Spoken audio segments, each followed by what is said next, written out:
Okay, our last section here is section 11.5, and again, we're kind of jumping around the textbook, and we're covering the topics that the calculus teachers want you to see before you get to Math 181.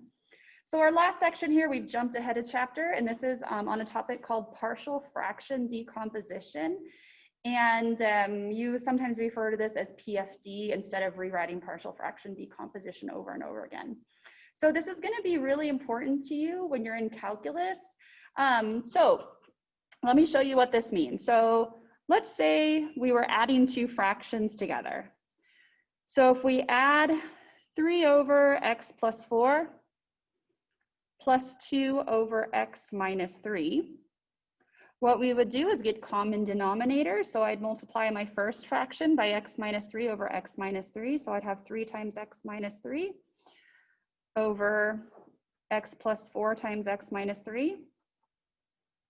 And I'd multiply this fraction by x plus 4 over x plus 4. So I have 2 over x plus 4 over x minus 3 times x plus 4. Okay. Then we'd add across the top. So I have 3x plus 2x, that's 5x. And then I have negative 9 plus 8, that's negative 1. And all over, multiply out the bottom, I would get x squared plus x minus 12. So we should all be comfortable with adding together two fractions like this. So what we're going to do in this section, partial fraction decomposition, we are going to go in the opposite direction. So we're going to start with some expression like this. And what we're going to do is we're going to end with two simpler fractions like this. This process is called partial fraction decomposition. So the reverse process here is called partial fraction decomposition.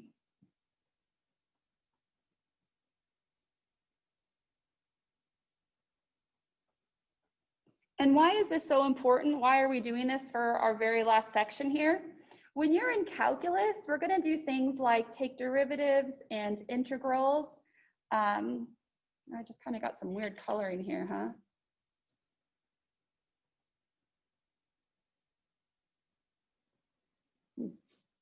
Okay. In calculus, we're going to take some derivatives and some integrals. And if we compare, say, this expression with this expression, these two simpler fractions are much, much easier to work with than this more complex fraction. Okay, so in calculus, it's going to be beneficial for us to take something like this and break it down into two simpler fractions to find the partial fraction decompositions. And in calculus, your teacher is just going to refer to this as your PFD, and they'll assume you know how to do this from Math 127. All right, so on your formula sheet, it does give some of the basic setup for partial fraction decomposition.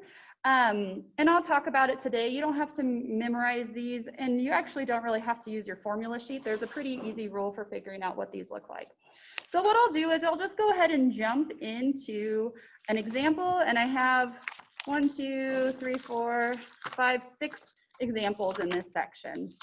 And it just happens to be a lot of algebra. There's nothing to do with trigonometry in this section, so something totally different than what we've done.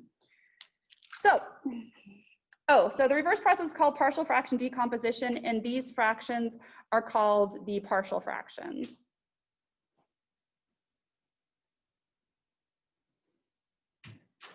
So first example here, let's find the partial fraction decomposition of x over x minus 5 times x plus 2.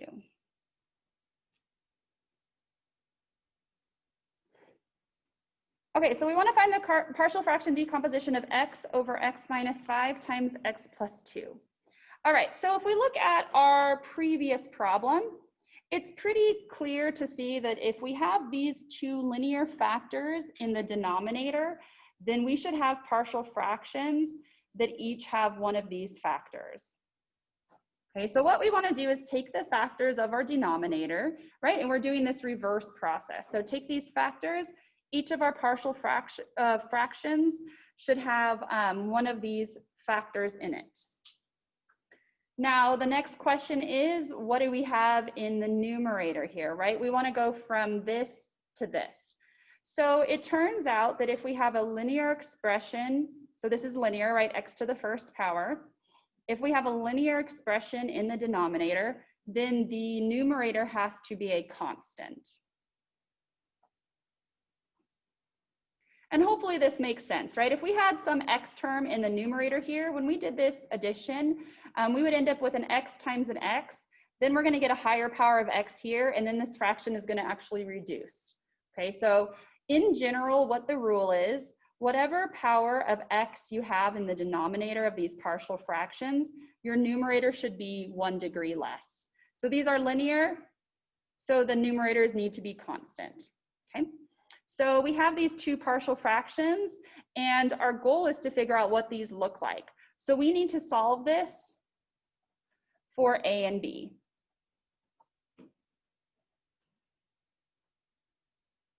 Okay, so again, the first thing you should do is take the factors of the denominator, make a partial fraction for each of those factors, and then the numerators here need to be 1 degree less. Okay, so we need to solve this for a and b. There's a couple different methods for doing this. The first thing we should always do, here we have one equation, and the one equation has two unknowns. The very first thing we're always going to do is a step that's called clearing the fractions. So clearing the fractions mean to get rid of all of these denominators, and we can always do this in all one step. So we notice that if we multiply both sides of the equation by x minus 5 times x plus 2, then all the denominators will go away and we clear the fractions. Okay, so here's what it looks like. I have x minus 5 times x plus 2 times x over x minus 5 times x plus 2. And then I'm going to do the same thing on the right side.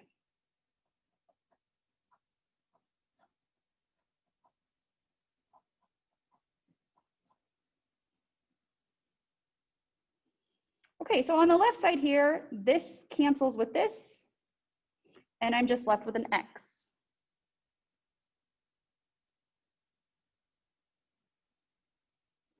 On the right side, I have x minus 5 times x plus 2 times these two things. I'm going to distribute this to both of these terms. So if I have a over x minus 5 times these two things, the x minus 5s will cancel, but I'll still be left with a times x plus 2.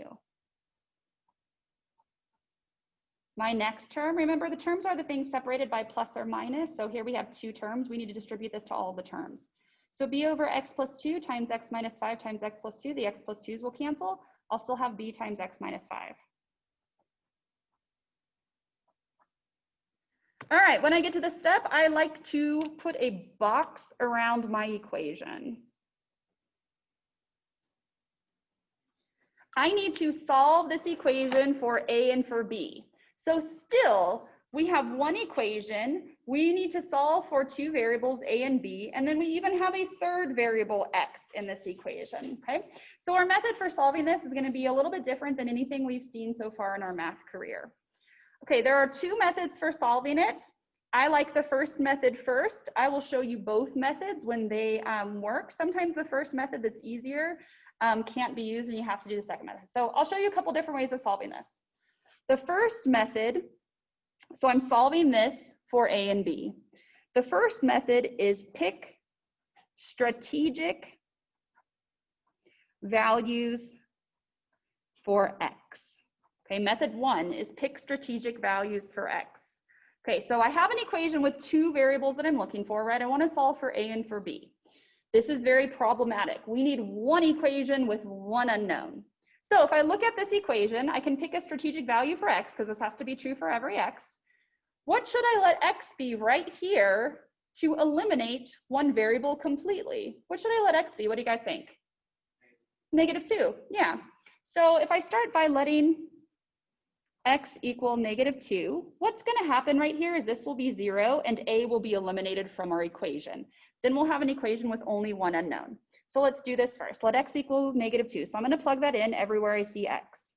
So I have -2 is equal to a times -2 plus 2 plus b times -2 minus 7. Here, this is 0, so a times 0 is just 0. So I get -2 is equal to, oops, I'm jumping one step. I'm sorry, I was already doing the math in my head. I'm sorry about that. Plug in -2 here, I still have -5. Okay, so b times -2 minus 5 is -7, so I get -7b. Divide both sides by -7, that gives me that b is equal to 2/7.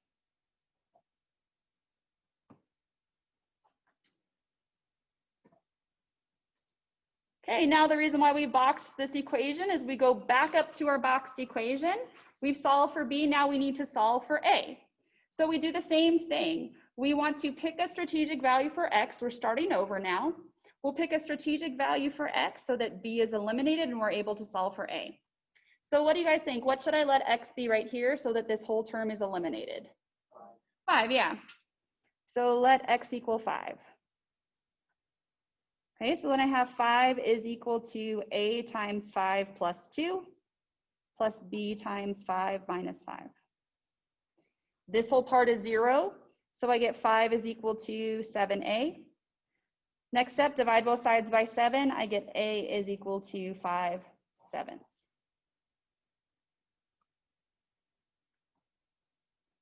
Any questions on how I got that? Okay, now this is not our answer. Our answer, we were asked to come up with a partial fraction decomposition. Okay, so to come up with the partial fraction decomposition, we need to go back up here. This was the partial fraction decomposition, and we need to plug in a and plug in b. Okay, so we have one more step here. We need to write these into our PFD.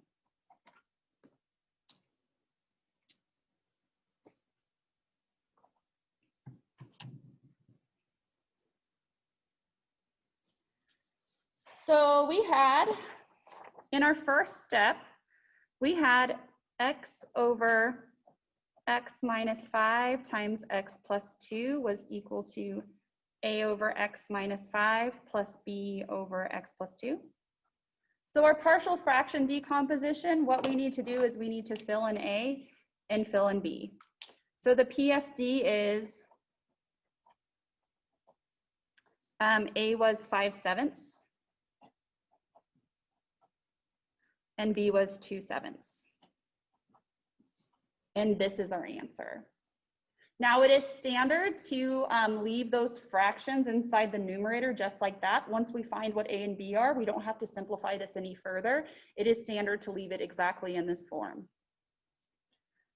Of course, if you were doing this on a quiz or a test, the way you would check your answer is to actually add these two fractions together and make sure you get what you started with. Any questions on this? Okay, so this was method 1. This is the method that I like the best. I am also going to show you method 2 for solving this equation. Sometimes method 1 doesn't work. You'll get to a point where you can't pick a strategic value for x, and then you have to use method 2. So let's go back to our boxed equation. So our boxed equation was x is equal to a times x plus 2 plus b times x minus 5.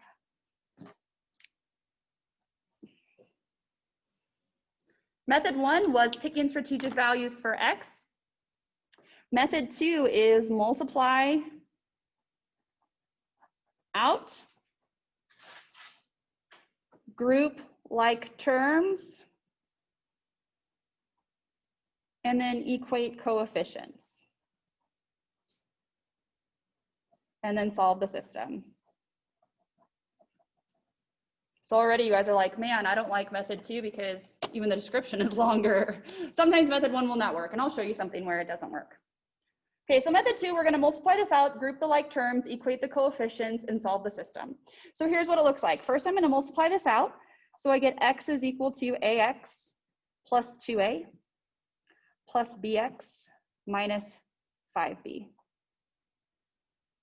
Okay, I want to group the like terms. So what I mean is put my x terms together and put my constant terms together.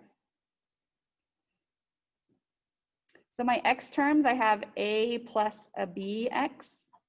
And then my constant terms, I have 2a minus 5b. My next step is to equate the coefficients. So what I want to do is on the left side and the right side, equate the coefficients in front of my x terms. So first up on the left side, the coefficient in front of my x here is 1. The coefficient on the right is a plus b. Okay, so that means that 1 has to be equal to a plus b. On the left side, my constant is a 0. On the right side, my constant is 2a minus 5b. So that means 0 has to be equal to 2a minus 5b. Okay, your next step would be to solve this system using whatever method you'd like. You can use a method of substitution or elimination, or if you like matrices, you're welcome to use a matrix to solve this.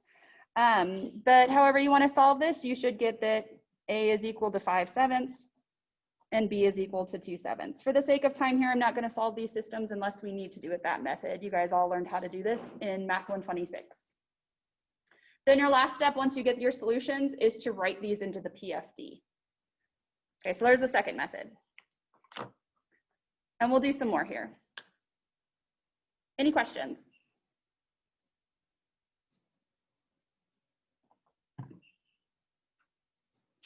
All right, let's do another one.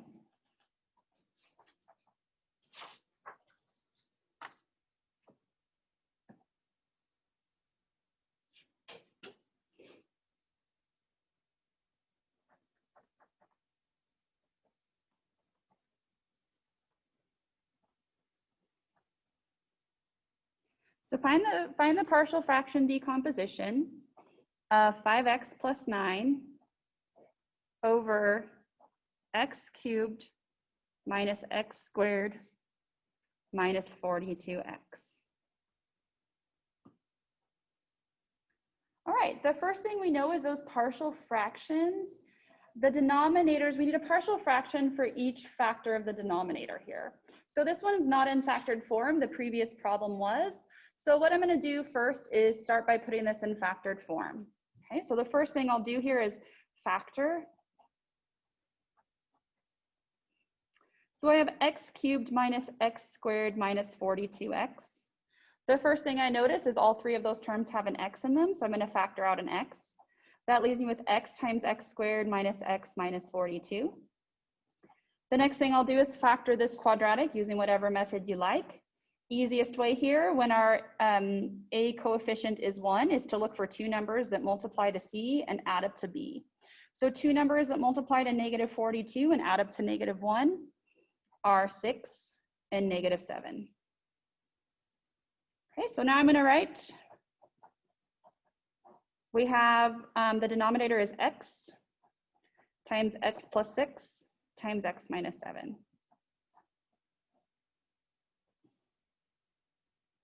Okay, so now what I want to do is write out the form of my partial fraction decomposition. So every factor of the denominator should correspond to one of our partial fractions. So we should have a partial fraction with x in the denominator. The next one is going to have x plus 6, and then the next one is going to have x minus 7. The numerators need to be 1 degree smaller. So here where we have linear expressions, the numerators are going to be constants.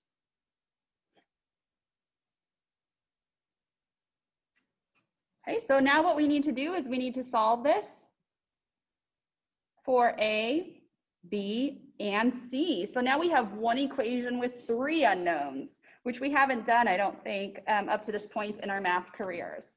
Okay, so again, we have 2 strategies for solving this. I'll show you guys both, and you're welcome to use whatever one you like.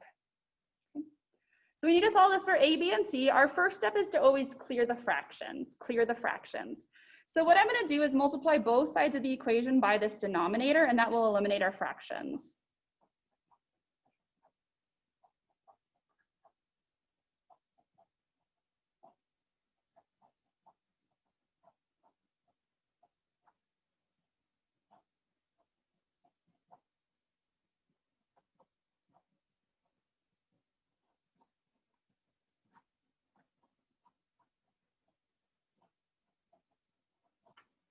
Okay, so clear the fractions. Okay, so our first step here, clearing the fractions, our left side, these cancel. We just get 5x plus 9.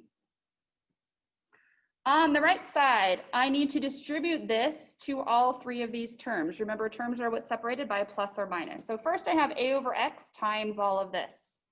The x's are going to cancel. And so I'll be left with a times x plus 6 times x minus 7.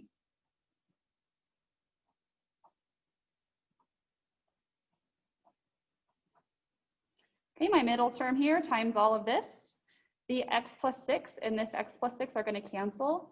That leaves you with b times x minus 7.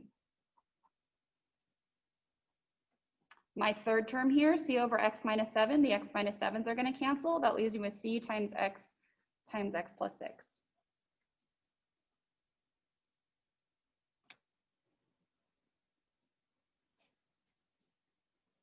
All right.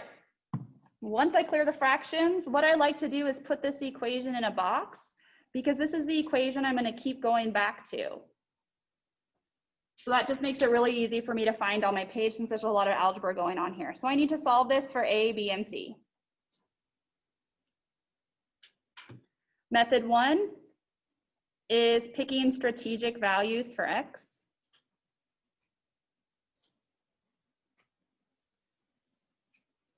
So our goal, when we pick strategic values for x, our goal is to have one equation with only one unknown. Okay, so if we look at these three terms, let's start by trying to eliminate these first two terms. So if I look at these first two terms, what should I let x be to get rid of these two terms? 7, yeah. So I'm going to start with letting x equal 7. Okay, so I want to plug 7 in everywhere I see an x. So I have 5 times 7 plus 9. Now, when these equations get pretty long, we saw what happened, right? These zero out. You can skip writing these. I know that when I plug 7 in here, whatever this is doesn't matter. I have 7 minus 7 is 0. This whole term is going to be 0. So I'm just not going to write that. Here, same thing. If I plug in 7 here, this whole thing will be 0 because we'll be multiplying by 0. So I really only need to worry about plugging that into this third term here.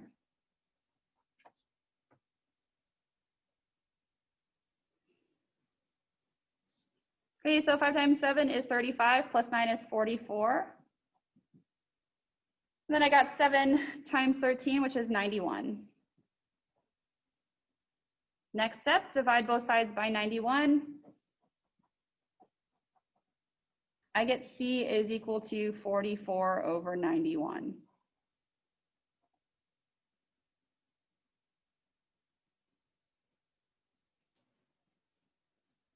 Next thing we want to do, we have 2 more rounds here. We got C, we still need to work on getting A and B.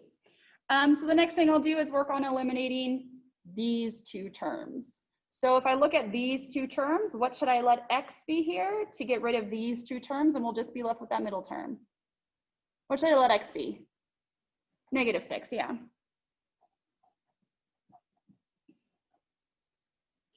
So I have 5 times -6 plus 9. And then again, the terms that zero out, it's okay for us to skip writing those. So this term, this whole thing will be 0 because of the -6 in here. So then I have b times -6 times -6 minus 7. And then this whole term is going to be 0.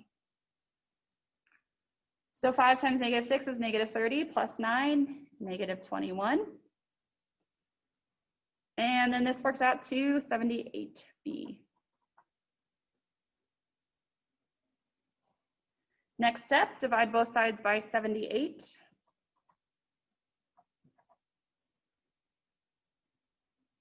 I get that b is equal to -21 over 78. Next step here, if possible, you should reduce your fractions. This one was irreducible, but here they both have a common factor of 3. So this reduces to -7 over 26. So we'll write over here, b is -7 over 26.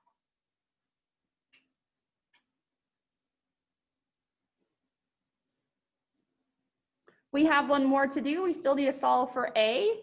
So if we look at those two terms up here in my boxed equation, we have one more strategic value for x.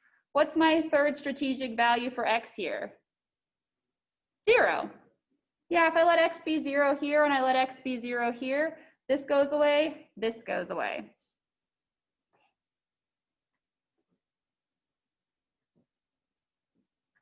So then I'd have 5 times 0 plus 9 is equal to a times 0 plus 6 times 0 minus 7. Oops, sorry guys.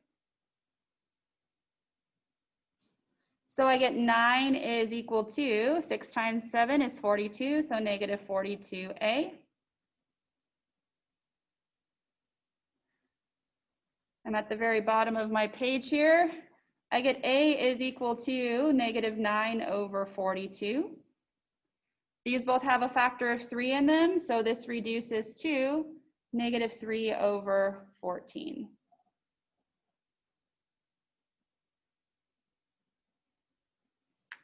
Once we get a, b, and c, the last thing we need to do to actually give our answer is to put this into the partial fraction decomposition. Okay, so what we're going to do is go back up to our partial fraction decomposition that we had in the very first step up here. And what we want to do is plug in a, plug in b, and plug in c into this PFD to give our answer.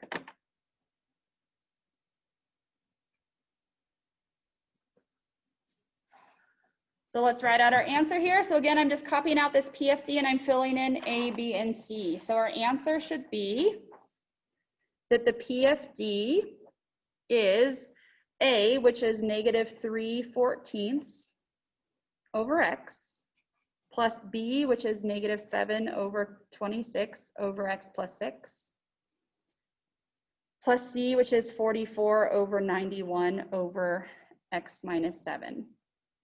It is standard once we get our answer like this to leave it exactly in this form. We don't need to simplify this any further. We don't need to pull out any common factors. We don't even need to take these negatives and drop them down. So once we fill in a, b, and c, we would just leave it just like this. Any questions? Okay, that was method 1. I'll show you the setup for method 2, but I find that students usually like method 1 better. Sometimes method 1 won't work and you have to use method 2, and I'll show you an example like that today as well. So method 2, what we're going to do is go back to our boxed equation, which was 5x plus 9 is equal to a times x plus 6 times x minus 7 plus bx x minus 7 plus cx x plus 6. Okay, so we're going back to our boxed equation. Method 2 is multiply this out. So the first thing I'm going to do is multiply all these out, multiply all this out, multiply all this out. Okay, so multiply those all out. I get 5x plus 9 is equal to ax squared minus ax minus 42a plus bx squared minus 7bx plus cx squared plus 6cx.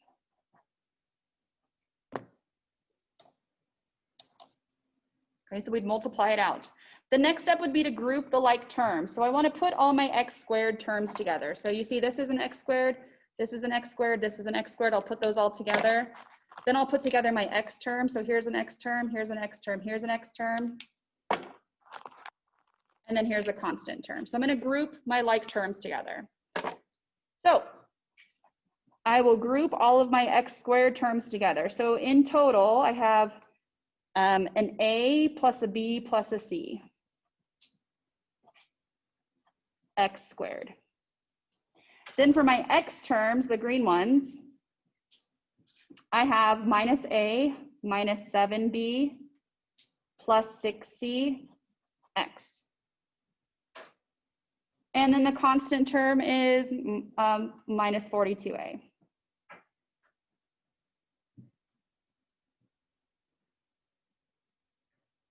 Our next step is to equate the coefficients. Equate the coefficients. So on the left side here, usually what I'd like to do is if I don't have a, if I have 0 as a coefficient, I'll write that in there. So now what I'm doing is I'm taking these x squared terms and I'm equating them. So my first equation is 0 is equal to a plus b plus c. Then I take my x coefficients and equate them. So 5 is equal to negative a minus 7b plus 6c. Then I take my constant on the left and set that equal to my constant on the right. The next step would be to solve this system. This one looks pretty nasty, but it's not too bad. The first or the third equation only has one variable. So where you would start here is dividing both sides by negative 42 and getting really quickly that a is equal to negative 3/14. Then you can plug a in here and here, and then you have a system of two equations with two unknowns, which you guys learned how to solve in 126. Okay, so your next step here would be to solve the system. For the sake of time today, I'm not going to go through all of these unless it's necessary for the problem.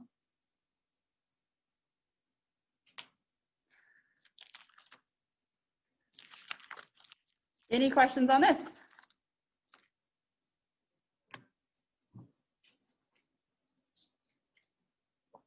Okay, let's do, I have 3 more.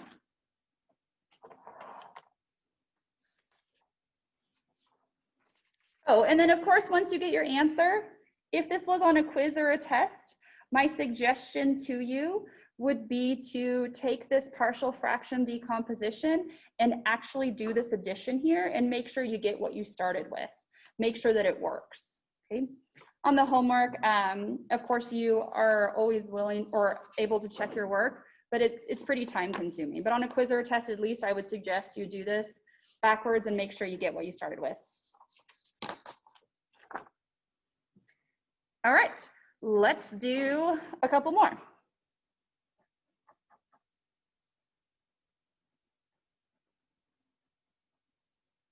So find the partial fraction decomposition of x squared over x plus 1 times x minus 3 squared.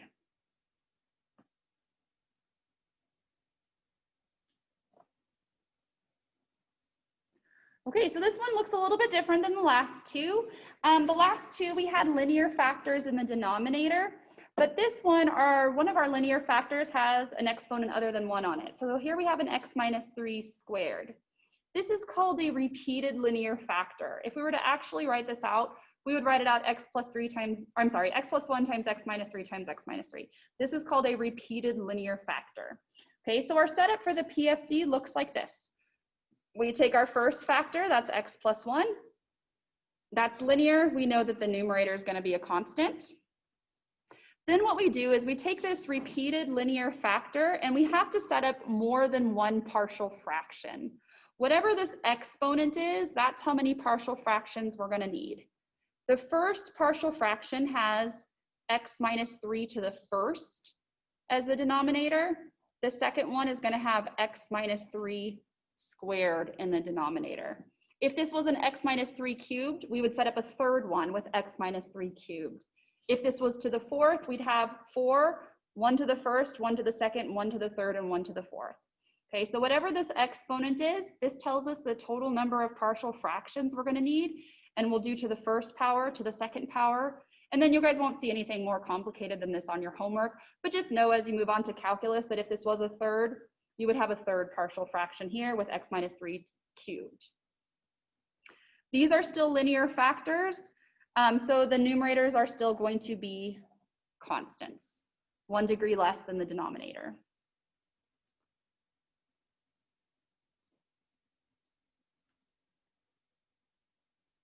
Okay, so now we need to solve this for A, B, and C. Our strategy is the same as it was in the previous two problems. Our very first step is to clear our fractions.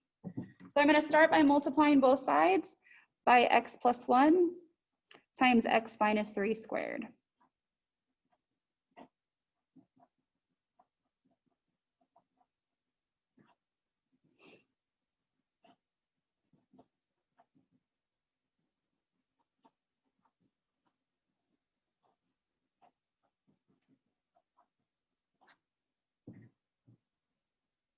Oops.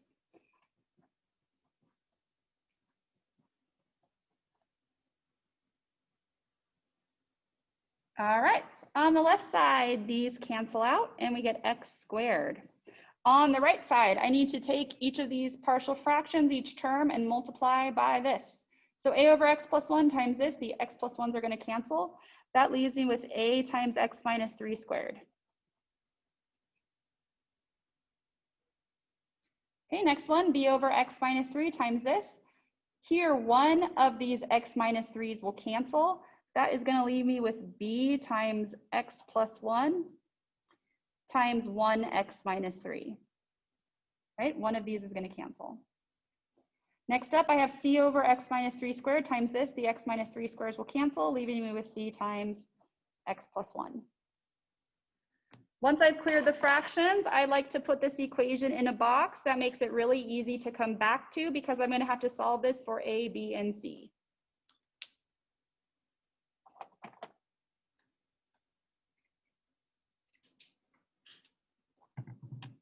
I like method 1, so let's go ahead and work on method 1. So method 1 is to pick strategic values for x. So there are 2 strategic values for x we can choose. What are they? Go ahead and shout them out. -1, what's the other one? 3, yep. Okay, so I'm going to use method 1, pick strategic values for x. I'm going to start by letting x equals 3. Okay, so on the left side here, I have 3 squared. On the right side, when I plug 3 in here, this becomes 0. This is 0, so this whole term is 0. So I end up with c times 3 plus 1. So I get 9 is equal to 4c. Divide both sides by 4. That means that c is equal to 9/4.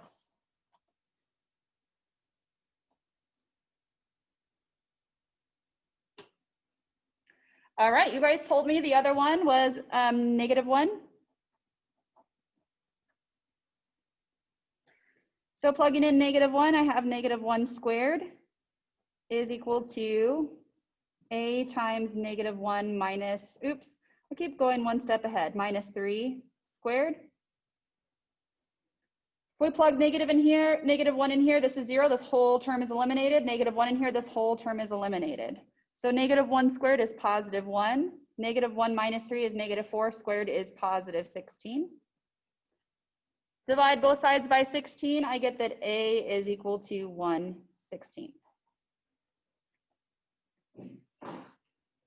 Now this one has a little bit of a trick to it. The next thing we need to do is find b, right? We found a and c, and we need to find b. So if we look at these 2 terms, there is no strategic value that we can plug in here to get rid of these 2 terms so that we can solve for b. Okay, so this one takes a little bit of a trick. What we know is we already know a and c.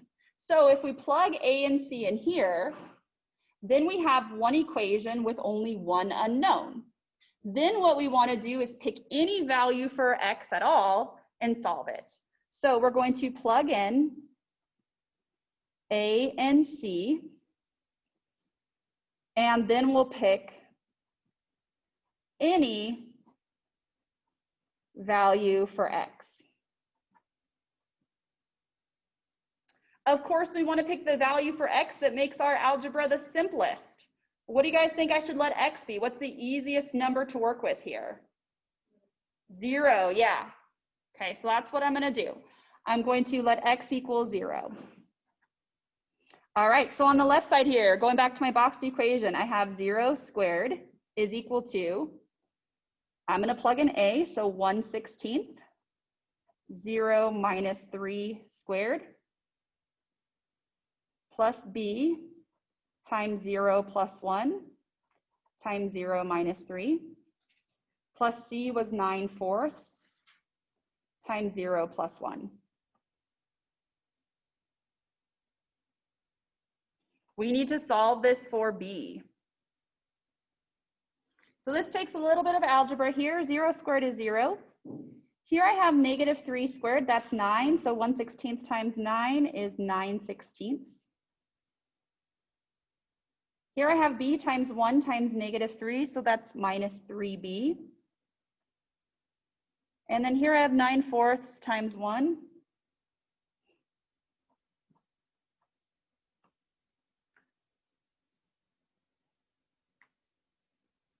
Okay, the next thing I want to do is add these two fractions together, 9/16 and 9/4. Add those two together. So I need to get a common denominator. So here my denominator is 16 and here my denominator is 4. So what I'm going to do is convert this to 16ths by multiplying by 4 over 4. So this is equivalent to 36/16. So now I have 9/16 plus 36/16. That gives me a total of 45/16 minus 3b. Our next step here, we can move things to either side of the equation, doesn't matter. I can add 3b to both sides, so I get 3b is equal to 45/16. Next step here, divide both sides by 3 or multiply by 1/3, right? That's equivalent. So divide by 3, multiply by 1/3, that's equivalent of dividing by 3. That gives me b is equal to 45 and 3 both have a common factor of 3. So this reduces to 15, so I get 15/16.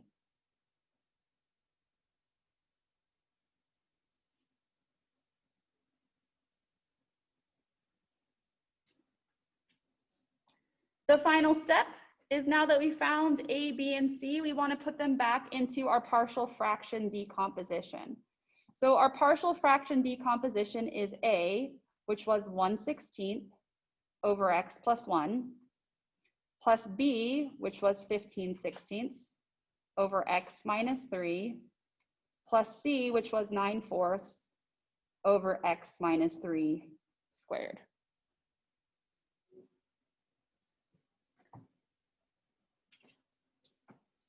I'm going to skip setting up method 2 for you because you already saw it in a couple problems. Method 1, I think, is the preferred method. So if you wanted to do method 2, you would multiply it out, equate the coefficients, and then solve the system. Again, once we have our PFD in this form, we don't simplify any further. We would leave this fraction in our numerator. We don't have to distribute this out. The thing, of course, on a quiz or a test you should check is actually add these 3 fractions together and make sure that you get what you started with. Any questions on this one? Okay, I got 2 more for you. And I got a comment here that somebody says these take a long time. My last 2 are actually a little bit shorter.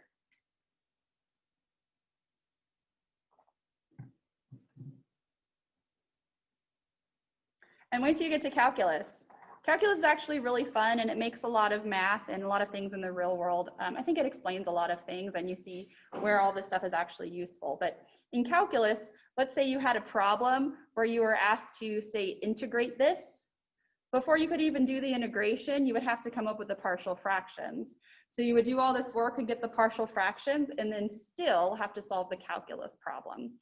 Okay, so just be prepared for that. Calculus is actually lots of fun. That's where I fell in love with math for sure. Okay, I got 2 more for you.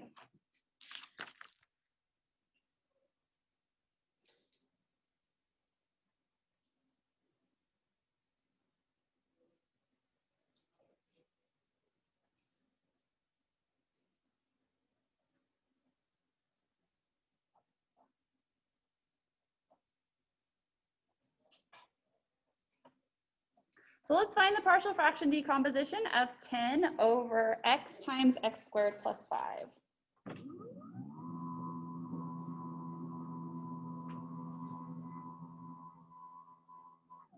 The first thing we want to do is figure out what our partial fractions look like. So each factor of our denominator is going to give us a partial fraction.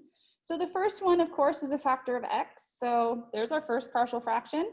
If this is linear, then our numerator is 1 degree less. So that is a constant, so I'm going to put an A here.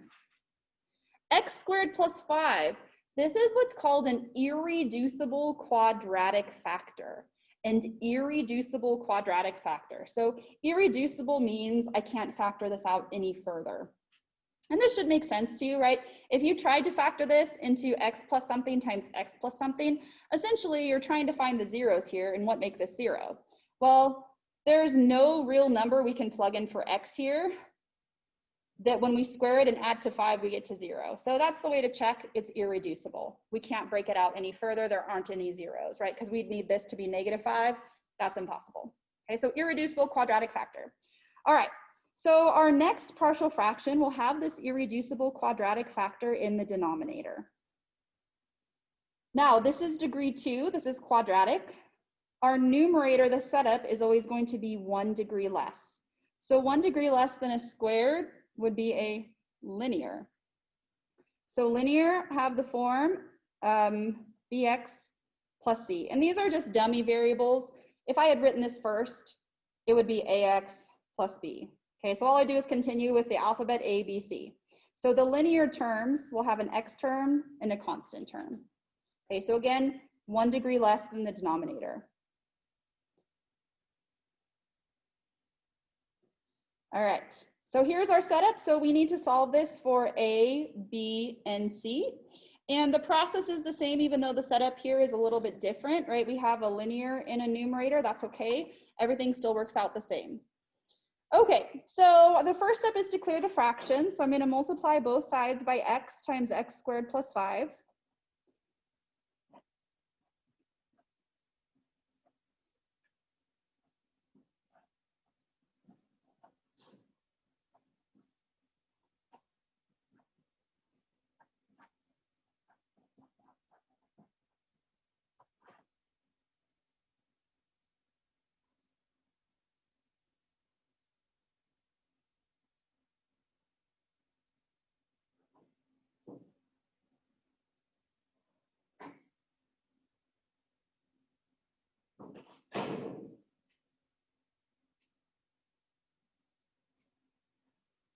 All right, so let's clear in the fractions. On the left side, these cancel out.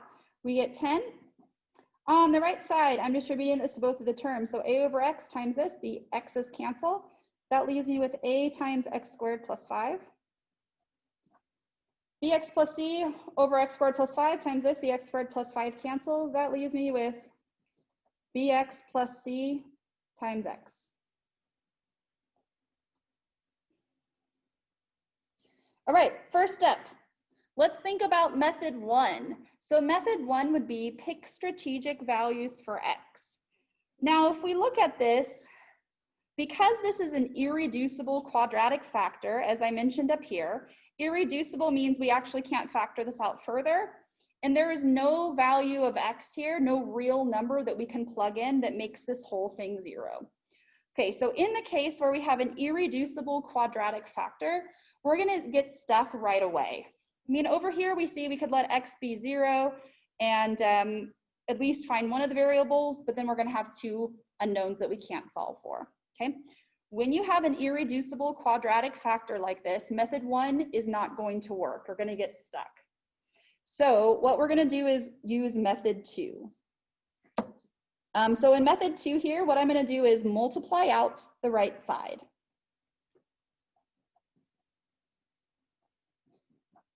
So I get ax squared plus 5a plus bx squared plus cx.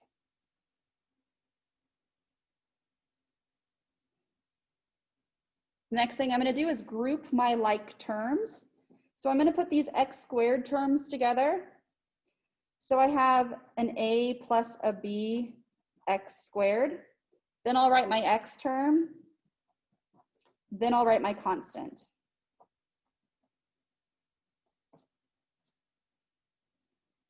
Okay, so multiply out, group the like terms. And then the next step is equating the coefficients. So what I'm going to do is equate the coefficients of the left side with the coefficients of the right side. Now you see that this left side only has a constant and it doesn't have an x squared or an x term. So what I like to do is remind myself 0x squared plus 0x, right? We don't actually have any x squared or x terms. So now what I'm going to do is equate this coefficient of my x squared with the coefficient on the right side. So my first equation is going to be 0 is equal to a plus b. The next one will equate the coefficients of my x terms. So I get 0 is equal to c. And then I'll equate the constants. So 10 is equal to 5a.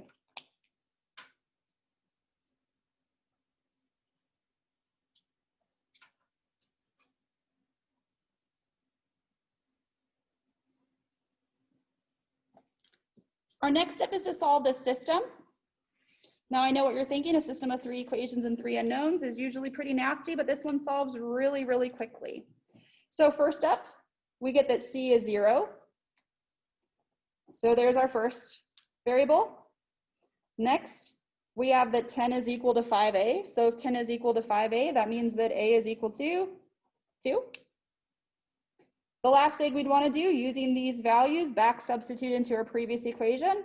So if 0 is equal to a plus b and a is 2, that means that b is -2. So that actually worked out really nicely for us.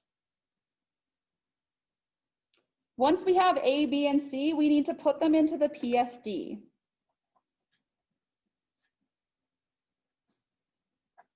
So our partial fraction decomposition was a over x plus bx plus c over x squared plus 5. Okay, so let's drop these in.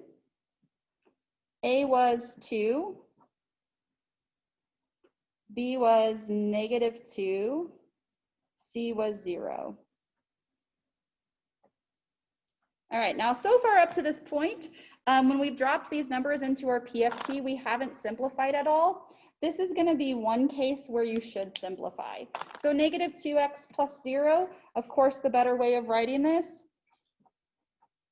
is just -2x. So if you have things like that that you can simplify, if you have a term that drops out, you should at least simplify those. But still here with this -2x, we don't move the negative into down here into this sign. We're going to leave it up here in the numerator. Okay, so if you have a plus a 0, you can drop that out. This is our solution for the PFD. Of course, on a quiz or a test, I highly recommend that you actually do this addition and make sure that you got what we started with, which was that 10 over x times x squared plus 5. Any questions on this one? Okay, I got one more for you.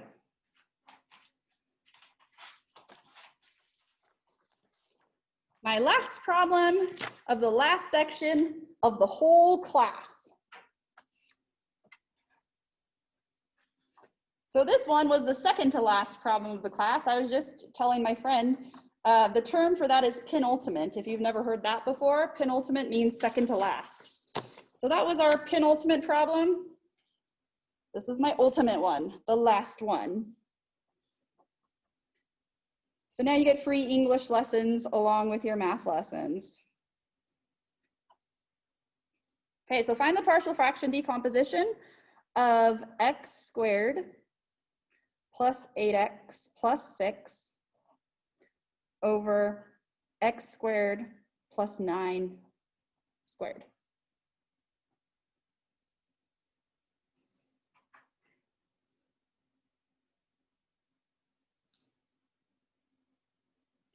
All right, so the first thing we want to do is set up our partial fraction decomposition. So this factor in the denominator, x squared plus 9, this is an irreducible quadratic factor. So we cannot factor this out any further. So again, like in the last example, the way we determine that quickly is by asking ourselves, do we have any possible x values we could plug in here that would make this whole thing 0? And that's a no.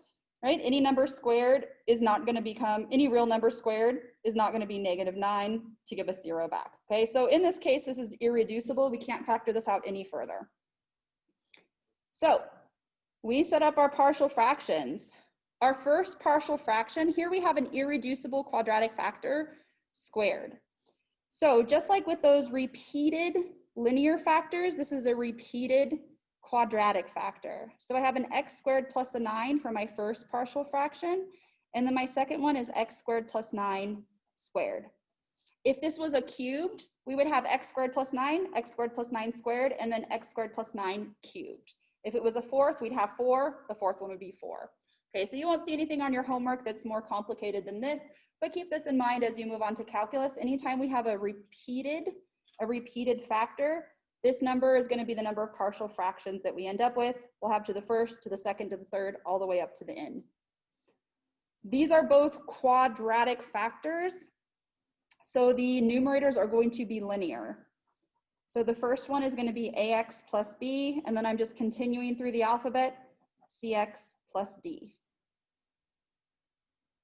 Now, this one is a little bit more fun than the previous ones, right? We had ones with two variables, 3 variables. Now we actually have 4 variables to solve for. So we need to find A, B, C, and D here. Our method is still the same. The first thing we want to do is clear the fractions. So to clear the fractions, I'm going to multiply both sides by x squared plus 9 squared.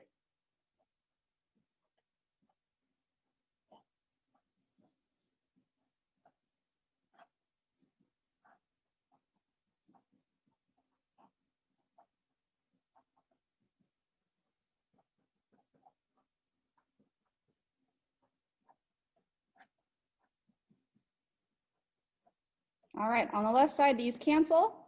I get x squared plus 8x plus 6 is equal to, take this term and multiply by this. One of the x squared plus 9s will cancel. That leaves me with ax plus b times 1x squared plus 9. Over here, both of these x squared plus 9 terms will cancel, right? This whole thing cancels, and that leaves me with acx plus d.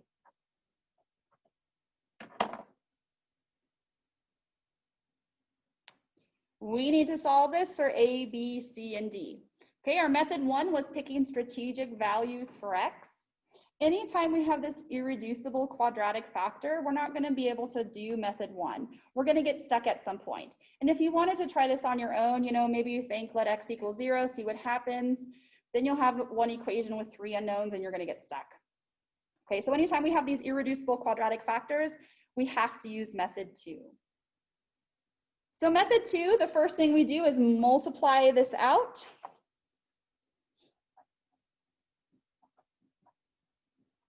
So I'm going to FOIL out ax plus b times x squared plus 9. So FOIL stands for first, out, inner, last. So first, ax times x squared gives me ax cubed. Outer plus 9ax. Inner plus bx squared. And then last plus 9b.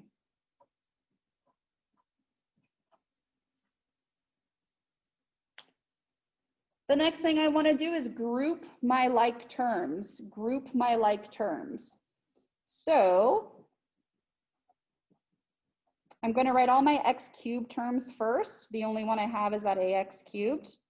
Then I'm going to write my squared terms. So I only have this bx squared. Then I'm going to write my x terms. So my x terms, you see I have a 9ax and ac.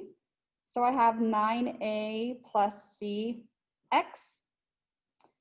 And then my constant terms, I have a 9b plus a d. And sometimes I like to put the constant term like that so I can see clearly what the entire constant term is. The next thing I'll do is equate the coefficients of the left side with the coefficients of the right side. Here I have a coefficient of a in front of my x cubed. Here I don't have an x cubed. So what I like to do is write a 0 in front of that to remind me. So here are my x cubed terms. That means my first equation is 0 is equal to a. And look, you guys thought this one was going to be really tough, but we already have one of our variables solved. So a is 0. Cool. Next up, my x squared coefficients. Look at that. I got 1 is equal to b. Well, this one's the easiest one yet, right? I already got 2 of my variables all done for. So a is 0, b is 1. Awesome. Next up, my x terms. So I have 8 is 9a plus c. But look, we know a is 0 from this first equation. If a is 0, that means that c is just equal to 8. So cool. So we got a, we got b, we got c. Our last equation here, our constants. I get 6 is equal to 9b plus d. This is the only one we actually have to do a little bit of work for. This isn't too bad though, right? Here we have b as 1. So if I sub in b as 1 right here, I get 6 is equal to 9 plus d. Subtract the 9 from both sides, that gives me d is equal to -3.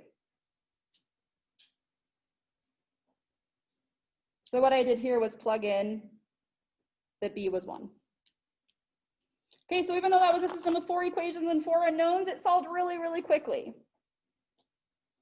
The last thing we want to do is put these into the PFD.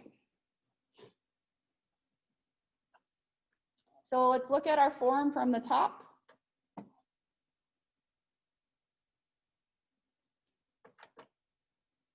Okay, so here's our PFD. So we have AX plus B over x squared plus 9 plus CX plus D over x squared plus 9 squared. So this one we should clean up a little bit. Anytime we have a 0 term up here, we should get rid of that. The one other thing we should clean up here is where we have this plus a -3. We should just clean this up just a little bit. So 0x plus 1, that's just 1. And then here I'm going to write this as 8x minus 3. Of course, on a quiz or a test, my suggestion would be to add these two together and make sure you get your original expression.